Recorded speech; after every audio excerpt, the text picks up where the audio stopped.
Durante 3 años pagué la hipoteca de mis padres en silencio. En la cena familiar, mi padre brindó por mi hermano, dándole el crédito por todo el esfuerzo. Él sonrió, mi madre asintió orgullosa.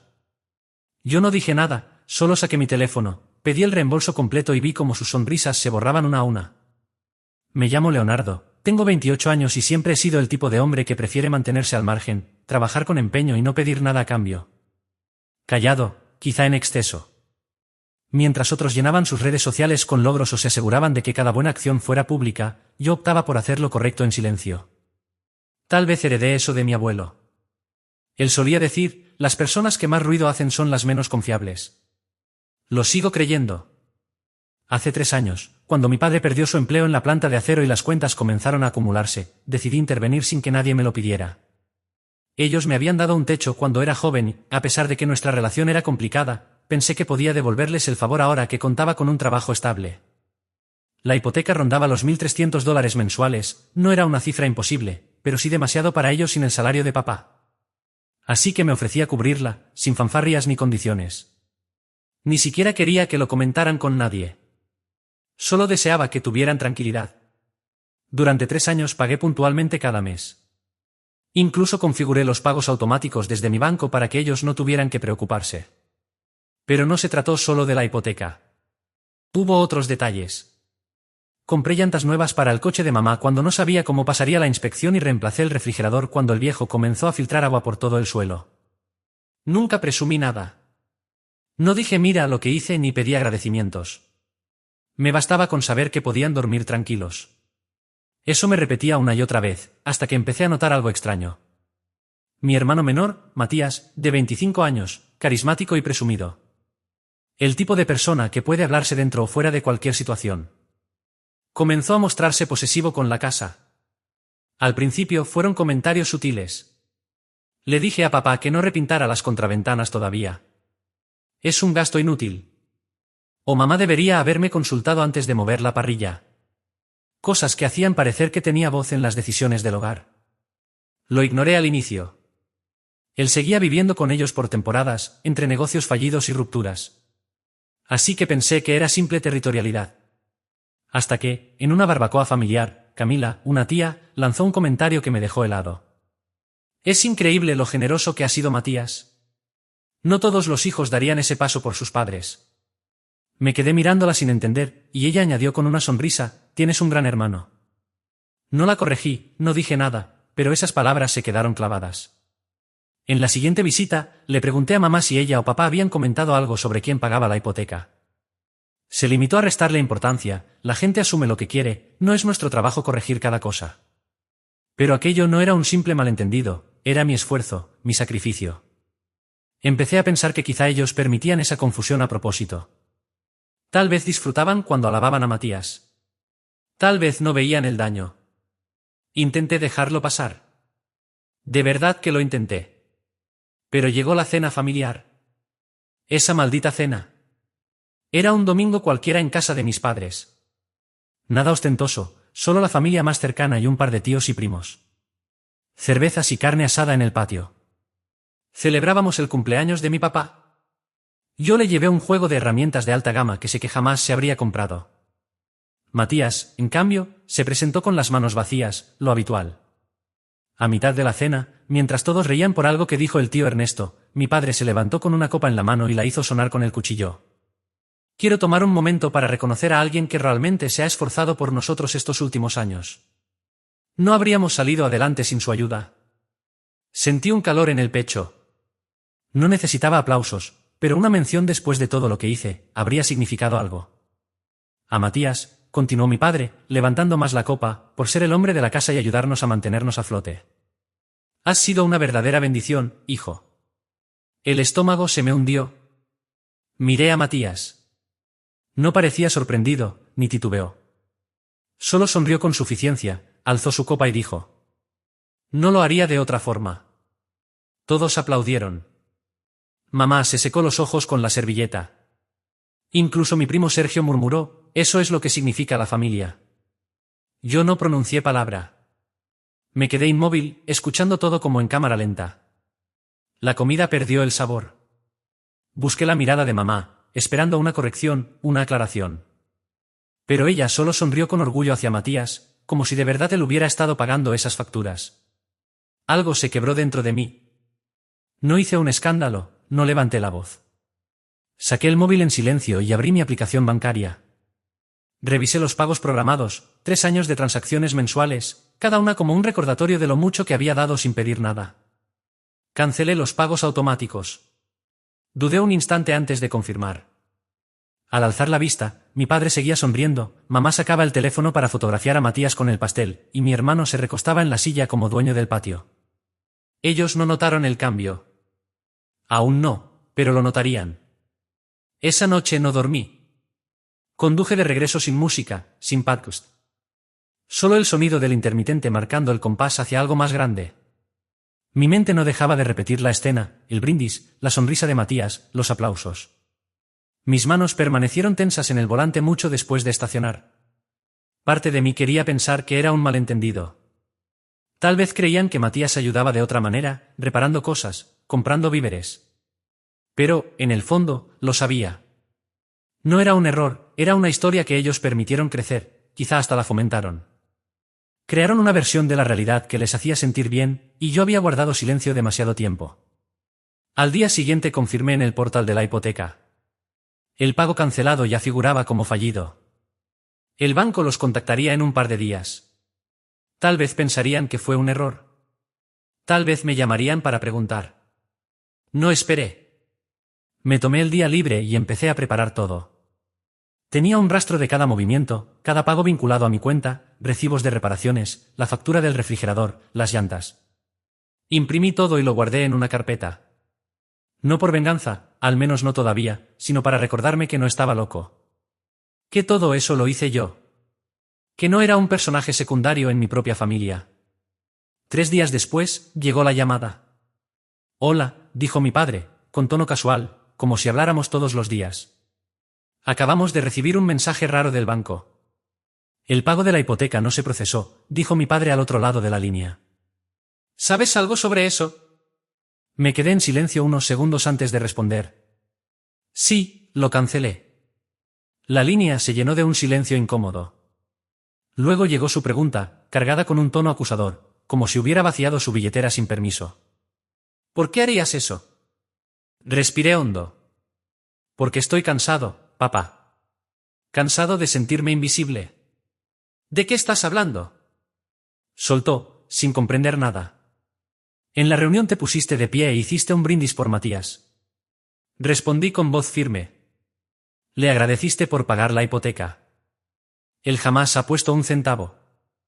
Soy yo quien ha estado cubriendo esos pagos durante 3 años. Y, aún así, actuaste como si no existiera. Hubo otra pausa, seguida de un bufido. Estás siendo sensible, dijo, con desdén. Esa frase me golpeó más fuerte de lo que esperaba. Solté una risa amarga, no porque fuera gracioso, sino porque confirmaba lo que ya sabía. ¿De verdad? ¿Estoy siendo sensible? He puesto decenas de miles de dólares en esta casa sin pedir nada a cambio. Y, aún así, le das todo el crédito al tipo que sigue viviendo en tu sótano y juega al póker con tu dinero. Él está haciendo lo que puede, replicó mi padre, molesto. Pues que haga lo que puede pagando la próxima cuota, cerré, antes de colgarle el teléfono. No pasó mucho tiempo antes de que mi madre llamara. Ella no levantó la voz, nunca lo hacía. Prefería ese tono suave y cargado de decepción, el que usaba para intentar que me sintiera culpable. No quisimos que se malinterpretara, Leonardo, dijo. Fue solo un brindis. Mamá, ¿te das cuenta de que nadie en esa mesa sabía que yo era quien pagaba la casa? Solté. Hubo silencio. ¿Tú los dejaste creerlo? Respondió finalmente. No, ustedes los dejaron creerlo, le corregí. Otra pausa incómoda. No pensamos que eso te importara, susurró. Esa frase me dolió más de lo que puedo explicar. Siempre me dije que no necesitaba reconocimiento, que bastaba con pero sí importaba. Importaba que mi propia familia se sintiera cómoda reescribiendo la historia con tal de quedar bien. Importaba que me relegaran a la sombra mientras el hijo dorado, con sonrisa fácil y bolsillo vacío, se llevaba los aplausos. No estoy molesto por el brindis, aclaré. Estoy molesto porque sabían lo que hice durante años y aún así dejaron que otro recibiera el mérito. ¿Y qué quieres que hagamos ahora? Preguntó, con un deje de fastidio, como si yo fuera el problema. No respondí. No porque no quisiera, sino porque aún no lo sabía. Pero esa noche revisé cada gasto que había cubierto, la hipoteca, los neumáticos del coche, la nevera, las 2 veces que pagué facturas para evitar que les cortaran los servicios. Todo sumaba más de $50.000. Pensé en desaparecer, cortar la ayuda y dejarlo resolverlos solos. Pero algo dentro de mí, algo frío y agotado, me susurró que no sería suficiente. No esta vez. Ellos habían manipulado la historia. Así que decidí reescribir el futuro. El primer paso, ese archivo con todas las pruebas que había guardado. Escaneé cada recibo, lo convertí en un PDF y lo envié de forma anónima a todos los familiares que estuvieron en aquella cena. Tíos, tías, primos. El asunto era simple, para que conste.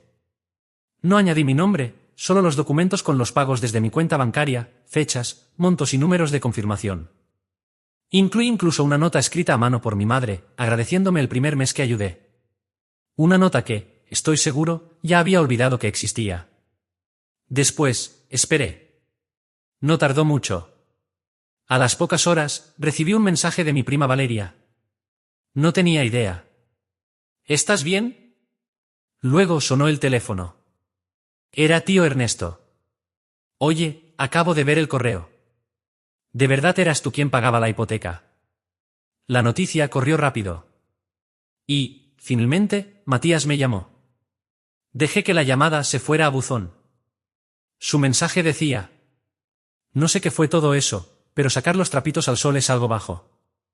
¿Pudiste hablarlo con nosotros? No respondí, porque aún no terminaba. Eso era solo la fase 1. La verdadera sacudida llegó en la siguiente reunión familiar, cuando el silencio habló más fuerte que cualquier palabra. Llegó antes de lo que imaginaba. El cumpleaños número 30 de Julián. Su esposa organizó una cena elegante en un restaurante con luz tenue. Manteles blancos y meseros con esa mirada que dice que odian su trabajo, pero lo hacen con clase. No era un evento exclusivo para la familia, pero todos sabían que la mayoría estaría allí. Dudé en ir, pero Valeria me llamó la noche anterior. Por favor, ven, Leonardo. No tienes que decir nada. Solo aparece. Así que fui. Al entrar, sentí como el ambiente se tensaba. No se hizo un silencio total de película, pero sí lo suficiente para notarlo. Varias cabezas giraron. Algunas personas me dedicaron una sonrisa forzada, otras, como Patricia, fijaron la vista en la canasta de pan con tal intensidad que parecía esconder un secreto. Me senté en la esquina más alejada. Matías ya estaba allí, en el centro, riendo estruendosamente mientras contaba alguna historia sobre su negocio de criptomonedas, que, según él, estaba a punto de explotar.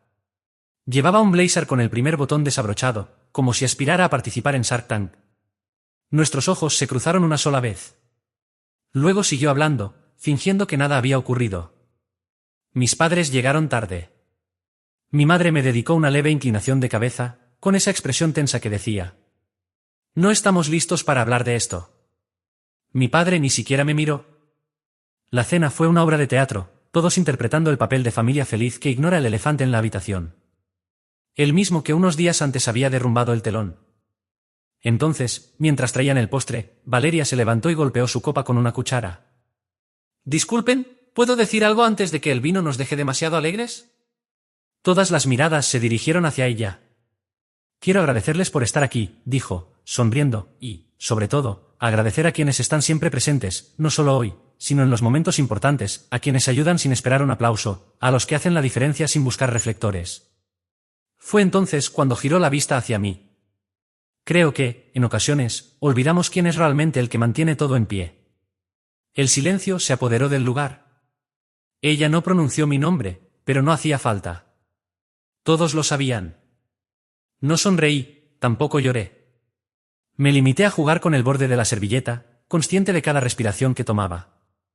Entonces, tío Ernesto, el mismo que aplaudió con tanta fuerza durante el brindis de mi padre en honor a Matías, levantó su copa en mi dirección y dijo: brindemos por Leonardo. Uno a uno, el resto de la mesa lo imitó. Algunos lo hicieron con miradas incómodas, otros con un dejo de culpa, y unos pocos, con un leve orgullo. Todos menos Matías. Él no levantó su copa. Se recostó en la silla y soltó: ¿En serio? ¿Ahora damos premios por pagar cuentas? La tensión que siguió fue brutal. Incluso su novia, creo que se llamaba Luciana, una cara nueva en la familia, se mostró incómoda.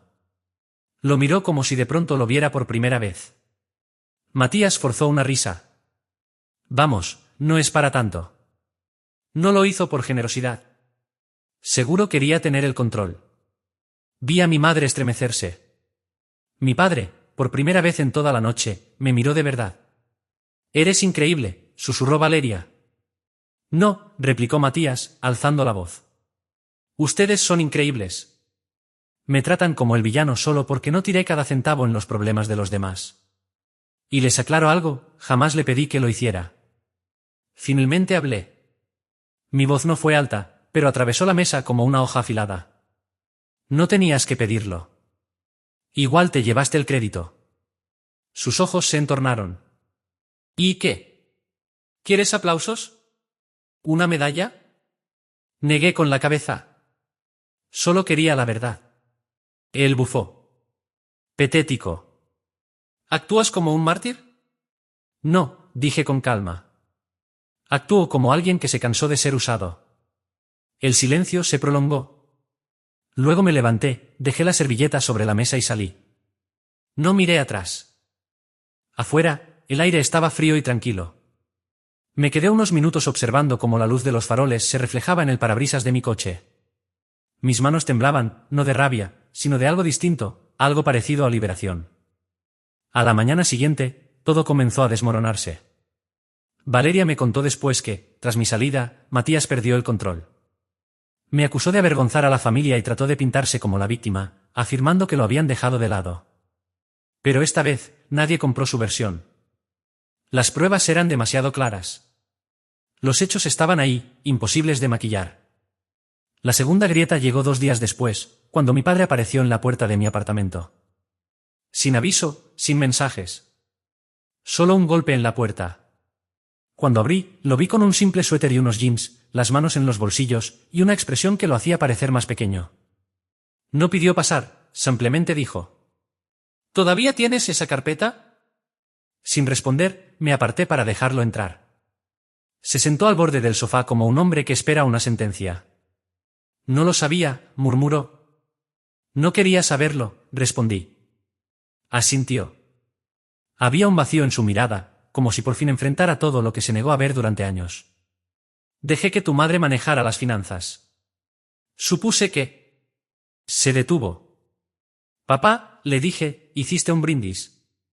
«Lo sé», admitió, con un hilo de voz. «Al hijo equivocado». Se cubrió la cara con ambas manos y, luego, me miró de verdad. «Lo siento». Debería haber sentido alivio, pero no fue así. No del todo. Una disculpa no podía borrar 3 años de silencio, de ser invisible, de quedar fuera de mi propia historia. Y la disculpa que realmente importaba no se daría en ese momento. Sería en una mesa mucho más grande. Una que yo mismo pensaba preparar. No lo hice por venganza. Al menos no como me repetía al principio. Mi objetivo real era obtener claridad, un cierre. No de esos que se sirven junto a un café con abrazos tensos y sonrisas falsas. Sino uno que no deje lugar a dudas. Sin versiones retorcidas ni relatos que se deformen con el tiempo. Quería que conocieran la verdad y se sentaran con ella frente a frente. Me tomó 3 semanas organizarlo todo. Empecé con algo simple. Un correo grupal. Del mismo tipo que mi madre enviaba para coordinar las cenas de Acción de Gracias o recordar que Gabriela se graduaba. Incluso usé el mismo formato en el asunto, actualización familiar. Importante. El mensaje era breve y cordial. Hola a todos. Quiero invitarlos a cenar el próximo sábado en mi casa. ¿Habrá catering? Así que no traigan nada. Solo vengan. Espero verlos ahí. Leonardo. Nada de dramas, ningún indicio del motivo. Dejar que el silencio hiciera su trabajo. La curiosidad es un arma poderosa. Algunos enviaron mensajes sospechando: esto tiene que ver con Matías. ¿Debemos esperar algo? No respondí ninguno. Cuando llegó el sábado, el clima estaba fresco, el cielo despejado. Había rentado la terraza jardinada de mi edificio, un espacio tranquilo, privado, con capacidad para 20 personas y una vista increíble del horizonte de la ciudad. contraté un pequeño servicio de catering. Nada lujoso, solo lo suficiente para que la noche pareciera cuidadosamente planeada. Comenzaron a llegar alrededor de las 6. Primero Valeria con su esposo, luego Patricia, más tarde tío Ernesto y su esposa. Algunos primos se presentaron juntos. Mi madre llegó sola, lo que me sorprendió. Finalmente apareció Matías, como siempre, tarde, con esas gafas sobre la cabeza y la misma sonrisa arrogante que alguna vez engañó a todos. Después, entró mi padre. Tenía un aspecto distinto, como alguien que aún no sabe cómo sobrellevar sus propios errores. Esperé a que todos comieran, que el vino fluyera, que las charlas se animaran. Por un instante, casi se sintió como antes. Entonces, me levanté y golpeé mi copa con una cuchara. Gracias por venir, dije, y la sala quedó en silencio. Sé que esto es inesperado, pero llevo tiempo pensando en algo. Y entendí que, si no lo decía hoy, me arrepentiría. Respiré profundo. Hace 3 años, cuando papá perdió su empleo, empecé a pagar la hipoteca de la casa. Cada mes, sin falta, en silencio. Nunca se lo dije a nadie porque pensé que era lo correcto para la familia. Algunos asintieron, otros parecían petrificados. Pero en la cena de cumpleaños de papá ocurrió algo. Él brindó agradeciendo a Matías por mantener la casa a flote y nadie lo corrigió. Miré a mi hermano. Me devolvió la mirada, confiado. Y lo dejé pasar. Me dije que no importaba. Pero la verdad es que sí importaba. No por reconocimiento, sino por honestidad. Por creer que hacer lo correcto aún tenía valor. Saqué una carpeta con documentos, comprobantes de pago, movimientos bancarios, todo. Los dejé sobre la mesa. Aquí está la prueba. También envié copias digitales a algunos hace semanas. Luego lo miré fijo. Y tú, Matías, permitiste que todos creyeran algo que no era cierto. Disfrutaste el aplauso y jamás dijiste la verdad. Él se rió con desprecio. ¿Qué buscas? ¿Un espectáculo? No, solo quiero que te vayas, respondí. El silencio fue total. ¿Qué? ¿Me estás echando? Dijo, riendo nervioso. No tienes lugar aquí. No después de todo esto. Se levantó furioso. ¿Crees que puedes borrarme? Te borraste tú mismo, replicó Valeria. Matías buscó apoyo, pero nadie habló. Ni siquiera mamá. Entonces agarró su chaqueta y se fue. Ni una palabra, ni una mirada atrás. Me giré hacia los demás. No hago esto para separar, sino para que dejemos de fingir. Estoy cansado de vivir en silencio solo para no incomodar. Mi padre se levantó despacio. Caminó hacia mí, y con voz quebrada dijo: No puedo cambiar el pasado, pero puedo empezar a cambiar desde hoy. En lugar de estrecharme la mano, me abrazó. Fue incómodo al principio, pero lo acepté. No porque todo estuviera arreglado, sino porque era un inicio. El resto de la noche transcurrió en calma. Nadie mencionó más el tema. Cuando todos se fueron, mi madre se quedó un momento. Me ayudó a recoger, sin hablar. Antes de irse, me miró a los ojos. Perdóname por no haber visto las cosas como eran. No respondí, solo asentí. Semanas después, la vida siguió su curso. Algunos familiares se acercaron para disculparse. Otros se distanciaron. Matías se mudó lejos y evitamos todo contacto. Papá consiguió un empleo de medio tiempo y mamá se encargó de las cuentas. Nunca me pidieron volver a pagar nada. Y yo, aprendí que el silencio no es nobleza, es rendirse. Hoy no busco reconocimiento. Solo la tranquilidad de saber que, esta vez, no me borraron.